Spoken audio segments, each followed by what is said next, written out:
నా స్పీడోమీటర్ ఇప్పుడు 80 km/h చూపిస్తుంది. బట్ యాక్చువల్ గా నా బైక్ ఇప్పుడు 75-72 నడుస్తుంది. ఇది నా బైక్ ప్రాబ్లం కాదు, ఇది అందరితోనే ఉంటది. అన్ని బైక్స్ లో ఇలాగే నడుస్తుంది.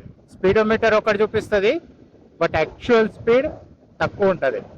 అందుకే ఎప్పుడైనా చూస్తే స్పీడోమీటర్ అండ్ జిపిఎస్ మీద రెండు స్పీడ్లు సేమ్ ఉండవు. జిపిఎస్ లో ఆల్మోస్ట్ అక్యురేట్ స్పీడ్ ఉంటుంది అండ్ మన స్పీడోమీటర్ కొంచెం ఎక్కువ చూపిస్తుంది అనమాట.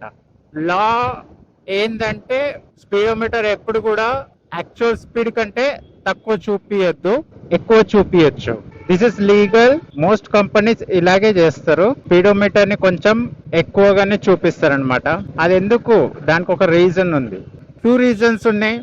ఫస్ట్ రీజన్ ఏంటంటే ఓవర్ స్పీడింగ్. సో చాలా మందికి ఒక సాటిస్ఫాక్షన్ ఉంటుంది, అరే నా బైక్ 120 km/h నడుస్తుంది టాప్ స్పీడ్ అని. బట్ యాక్చువల్ గా వాళ్ళ టాప్ స్పీడ్ 105 లేదా 110 వరకే ఉంటుంది. సో ఈ రూల్ ఏంటంటే, so in case me bike 100 km/h speed తో వెళ్తుంది, సో కంపెనీస్ ఏం చేస్తారంటే బై లా ప్రకారంగా ఒక 10% extra speed plus 4 km/h extra speed, ఇది వాళ్ళకు అలౌడ్ ఉంటది చూపియటం. 100 km యాక్చువల్ స్పీడ్ ఉంటే మీ బైక్ మీద స్పీడోమీటర్ మీకు అరౌండ్ చూపిస్తుంది 10 + 4 14 km, అంటే 114 km.